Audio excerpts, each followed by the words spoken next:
All right, I got a couple of clips here from Andrew Scheer. One is during question period today, and the other one is just after question period, I believe, during a media scrum. So we're going to get a look into this. Now, before we do, please don't forget to like and subscribe, because it really does help grow the channel, and I appreciate you guys so much for doing that. So we're going to have a look at this one. This is in the question period session in the House of Commons. Then we'll talk about it. Then we'll get into the next one. Oral questions. Questions orales. The honourable member for Regina Capel. 10 years of this Liberal government, elites and insiders have never had it so good. Meanwhile, this Prime Minister is telling young Canadians that they're going to have to sacrifice even more. And now we learn what all that sacrifice is going to. We learned today that these Liberals just paid out big bonuses to government officials. The Liberal Housing Agency, CMHC, whose main job is to make housing more affordable, paid out $30 million in executive bonuses at a rate of about $42,000 a pop.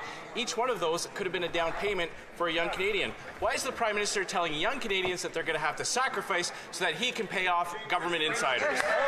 42 grand. It's almost like there's an incentive for rich people to destroy this place. And who's at the helm? The Liberals once again. The Honourable Minister for Gender Equality, Women and Gender Equality, Tourism and Small Business.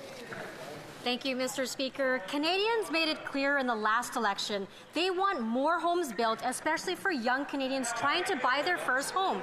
And that's why this government is moving fast. We're cutting the GST for first-time home buyers up to $50,000 in tax relief and nearly $4 billion in savings, Mr. Speaker. This works on building on our first home savings account and the National Housing Strategy supporting purpose-built rentals for young Canadians. While Conservatives are voting down affordability measures, we're stepping up and taking care of young Canadians finally getting the keys to their first home. Thank you, Mr. Speaker.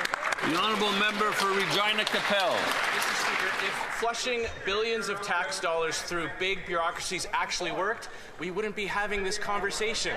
We've been hearing the same thing for 10 years from this Liberal government, and the results for young Canadians are terrible. The youth unemployment rate is now 15%. Young people are forced to move back into their parents' basement, and now the Prime Minister is telling them to sacrifice while he uses their tax dollars to pay off big bonuses for government officials. Do these Liberals not realize that young Canadians simply have nothing left to give? The Honourable Minister of Jobs and Family.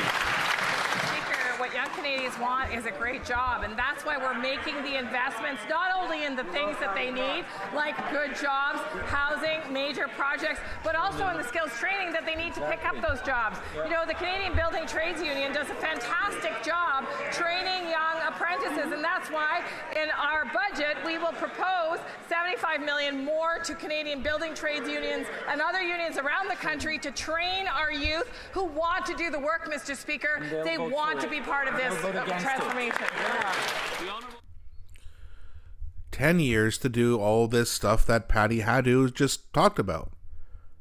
Why didn't they do it then? If they really cared about youth unemployment, which is at 15%, which is ridiculous, what's taking them so long? We're going to do this. We will do this. Our new budget, this.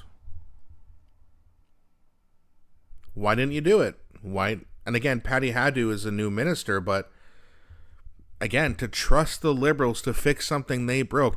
If you're a fan of a hockey team, right, and say, the GM of your team just absolutely, trades all your picks, makes a bunch of bad signings, your team's in the gutter, and he has a press conference and he says, well, don't worry, I'll be the one to fix it. He would promptly be fired. Because even sports teams hold their general manager accountable, but Canadians, for some reason, a lot of us, don't hold the Liberal government accountable at all. And it's sick, and what's even worse is I know people who are Liberal, and they will complain about the Liberals and then vote for them.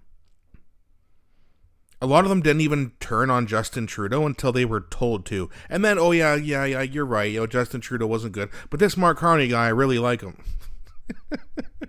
Why? Because I was told to. I mean, that's the reason. Let's be honest here. They don't know I've known who Mark Carney was like 6 years ago. But either way, Justin Trudeau knew about him too, because he was Justin Trudeau's economic advisor for 5 years. Even the CBC admitted that. And the Financial Times. I got something else here. This is from Government is Corrupt. Go follow their X account. It's pretty funny. Make a lot of good points as well. And this is not a conservative voter. This is a person who does not think that Pierre Poilievre would really make a difference, but hates the Liberals clearly more than he hates the Conservatives. He says, I believe Carney and Ford got together to sabotage all U.S. trade talks. So mainstream media could up their anti-American message, and Team Elbow would come out in force and vote Liberal again if there happens to be a Christmas election, but I could be wrong. Yeah, I think he's right, because let's be honest here, why else would Doug Ford put out that ad? That was to piss off Trump. Trump then decides, hey, we're not going to talk about a trade deal. Which means Mark Carney can continue to use Trump as a bad guy, which he needs right now if we have an election. And that's the main reason we shouldn't have an election, is because for some reason, even though we've been in this situation now for 7 months, and nothing has been done after Mark Carney promised to move at speeds in which we've never seen before. We've seen nothing. But it's still helping Mark Carney politically to have Trump as the bad guy. You can blame Trump for everything. Mark Carney could fall down the stairs and then have a press conference and say, oh, that damn Trump. You see what he did? He pushed me. And you'd have some Canadians who would actually believe it, because not everyone's that bright. So let's get into the second video here of Andrew Scheer, then we'll talk about that. So it's becoming pretty clear that the government is going to use their costly budget as an excuse for costly elections. Carney doesn't want to be held accountable for all his broken promises, so he's trying to distract from the fact that his costly deficits are driving up costs for Canadians, driving up prices, making life much more expensive for hardworking Canadians. Mr. Scheer, we're coming up on the budget, and the government's about to hand billions of dollars to 3 new special operating agencies that they have developed to do big projects, housing, defense, procurement, etc.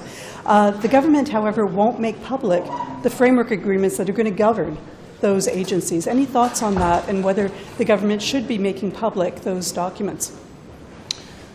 Well, we've seen this track record before from this government. Massive new costs that drive up the cost of living for Canadians without any transparency or accountability. So we'll see what they actually propose. The only way to get a grip on the cost of living crisis is to undo the Liberal policies that caused it in the first place. So it really is the only way to make life more affordable for Canadians. Every dollar that the government spends, it takes out of the pockets of Canadians, and every dollar that every deficit dollar that it spends drives up inflation, drives up costs. That's why it's so essential that we fight for that affordable budget, and we're going to keep doing that for the next few days. Thank you very much. I'll get back to you on the issue.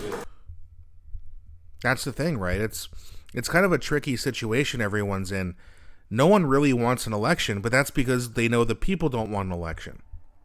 If Mark Carney was way up in the polls, trust me, he would want an election, and vice versa. The NDP doesn't want an election. They don't have a leader yet. But no one likes the budget.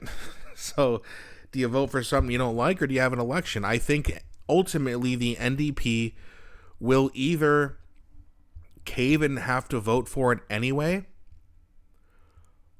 or you will have some Conservatives just abstain from voting, which would make the threshold to pass the budget lower. In the end, I do not see an election coming. That would piss a lot of people off. No one wants to be the one to cause the election, because they know that what I just said is true. I think we got to wait a little bit longer, which in my opinion is good. We don't want an election quite yet. It's too close. The Liberals could lose a minority, but they also could win a majority. It's that close. We want to give Carney a little bit more time. Wait till the NDP bounces back, which will take some votes from the Liberals, especially if it's Heather McPherson. She will garner some female attention and get some female support. And females vote to the left much more than men do.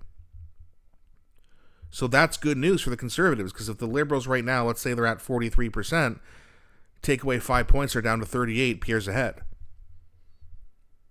Carney continues to do nothing, no trade deal, or he gets a bad one, then he drops to the low 30s, Pierre raises up to the mid 40s, and boom, Then you'll likely see the NDP won an election because they won official party status. The Bloc said they'd give Mark Carney a year. By the time March comes around, you will have a year, since Mark Carney's been Prime Minister. And then, of course, the Conservatives will want it because they're the ones who are going to win the election. So in just a few months, things could get very interesting here. That's my guess, though. But we'll see. Either way, drop your comments. Please don't forget to like and subscribe. Thank you guys so much for all your support. And I'll be back shortly with a new one.